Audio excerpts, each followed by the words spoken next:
My life is about to completely fall apart. My entire life is about to fall apart and I don't know what to do. I, 32 meters, have always had a rough time as an adult, as I suffer from untreated depression and ADHD. After living alone for several years in a rough living situation, I had an opportunity to move in with a friend and coworker at the beginning of 2023, who we will call Miguel. Miguel was the perfect candidate for a roommate. He is quiet, introverted, and responsible. As someone who is also quiet and introverted, the situation was perfect. Over the next several months, Miguel and I bonded through our mutual love for anime and long, deep conversations, sometimes spanning hours. We grew pretty close during this time. I've never met someone who makes me feel comfortable existing like Miguel does. It's hard to explain. I don't believe in soulmates or anything. But when I'm around Miguel, I feel like everything is going to be okay. Now I mostly consider myself straight, but also try to stay open-minded. However, sometime around May, I realized I started to develop romantic feelings for Miguel. The romantic feelings soon become a physical attraction. While Miguel clearly has a thing for anime girls, I've always been unsure of Miguel's sexuality. Miguel has never had a girlfriend, he is a virgin, and comes off a little feminine. At this point I think I'm just delusional. On one end, I'll make corny compliments towards Miguel and even cuddle up with him on the couch, and he seems receptive. On the other end, he is unable to express his emotions, so it can be close to impossible to read him. I'm somewhat an anxious attachment style and Miguel is the opposite and has avoidant attachment style. Both victims of how we were raised. When I feel our connection is at the strongest, I tend to show a bit more affection towards Miguel. When I show more affection, I can sense he pushes me away, and then things will be a little awkward for a few weeks. In the past, when I sense I was being pushed away, I became insecure and end up acting desperately. This has caused Miguel and I to have multiple arguments over the last 11 months. It will be long. I'm bilingual but still can't spell on either language, so I used the magic of Google Translate. When I was 18 I fell in love with the wrong person. He is older than me by 15 years, he had 2 of his children living with him, a girl and a boy of 14 and 15 years old. When I finished high school I found out that I was pregnant. They were happy. I left my house to go with him and my nightmare began. I worked and studied. I had to leave school due to a complicated pregnancy. When I had my baby, everything was happy for me, but I soon found out that he was cheating on me with not one but several women. A few months later my family gave me the news that he had made one of his friends pregnant. He promised me that it wasn't like that. I left the house. But because I loved and clung to someone who didn't love me, I returned to him, and that's how it was for a few years. He left and returned to me. The last time I returned to live with him, we made the decision to leave the city. A year passed and I thought that I was going to be able to be happy, but that was not the case. One day he told me that the woman who had left the baby with him had contacted him and that she wanted to lend him the baby for a few months, and told me that he no longer had it. Nothing to do with the woman, but she wanted to see her son. I, out of the slightest, told him if it's okay for me to bring the child, but I don't want you to be alone with her. He told me that I could be there, but with a little carelessness, he grabbed the keys and left. When I returned to the house, he was already there. With him, and I felt very distant. I asked him what happened and he told me the truth, that he asked her to stay with him, and my world and my heart were completely destroyed. At that moment I felt helpless and I said okay and didn't say anything else.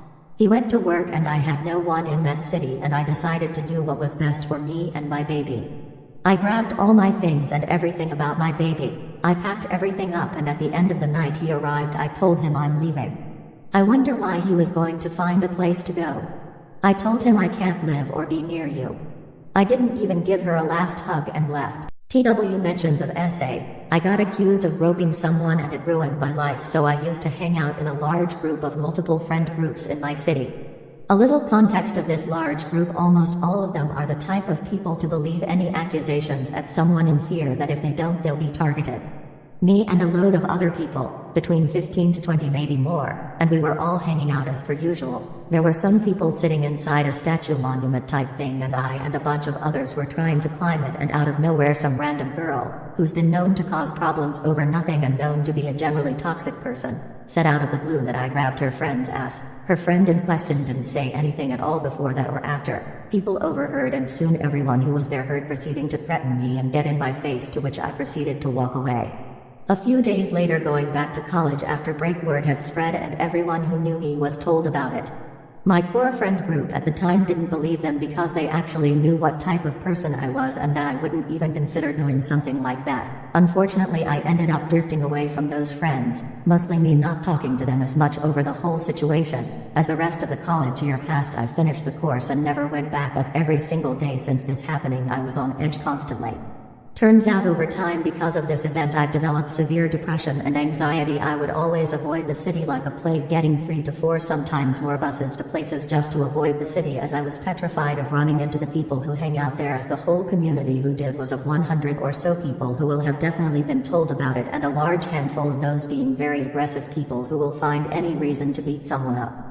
To rub salt in the wound, a lot of the main people who strongly believe the accusations have been present in situations where I have defended people getting SA'd at concerts, etc., and have seen firsthand that SA is something I refuse to tolerate.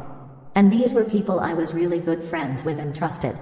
Just goes to show you never know who's really your friend. It's my birthday today and my friends suck. I received a delightful cake from a relative and thought of sharing it with my friends. I messaged them earlier today to check their availability after work. All 5 of them eagerly agreed, and we decided to meet up at one friend's apartment. I specified that I would arrive around 7 p.m., and since no one raised any concerns, I assumed the timing worked for everyone. At 7 p.m., I arrived with the cake and some food. However, it took a while for someone to answer the door. When my friend finally opened it, she was in her pajamas and greeted me with an indifferent "Oh, you're here." To my surprise, no one else was present. I left the food and mentioned I would come back later. She agreed, and I sensed that she might not be in the mood. I messaged the others to confirm if our plans were still on, and they seemed confused, asking each other if we were meeting that night. This frustrated me, so I offered to reschedule, but they remained indecisive and bewildered. I regret making plans and just wanted to share my birthday with people I thought would care. In hindsight, spending time with my pets instead might have been a better choice. Feeling like I've wasted my entire life. I, 24F, feel bad about not having done anything with my life yet. I got into a pretty good college after high school but decided to defer and take a gap year. I've been in and out of community college and spent a semester at an art school before the pandemic. My employment gaps are huge, working minimum wage jobs on and off. In April I had to leave my receptionist job due to ongoing health issues, so now I'm stuck in a situation where I really want to work but can't. I feel bad that I still live at home, but I don't have a choice right now. Trying to get a remote job to get off my feet hasn't been easy since I don't have any qualifications. Basically, the only in-person jobs that would work for me would have to take place outdoors or have no contact with people and low levels of physical activity. I suspect I have ADHD/autism, and it's hard for me to motivate myself to do things. Of course, my health is a big issue right now, but the mental laziness has been an ongoing flaw of mine. Right now I'm a dog sitter and it's not good money.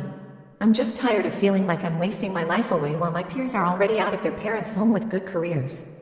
Sure, I'm young, but I'm old enough to be starting an actual career and still have no idea what I'm good at or want to do. Entrepreneurship is attractive to me but takes startup money that I don't have. I feel like I could benefit from therapy but can't afford it, and trying to get on disability would be hard. It also doesn't help that I have zero social or romance life since I've been sick, so I'm not really leaving my house except to pet sit or get groceries. Skeptical. Ida for telling my boyfriend his uncle might be a pedophile. My boyfriend 23 meters and got a call last night from his aunt 45F, saying that my boyfriend's cousin 20 meters went over to their grandma's 80F house to beat up on their uncle 40 meters for allegedly pulling down his niece's 8F pants. When we heard that, we just stared at each other for a second in shock.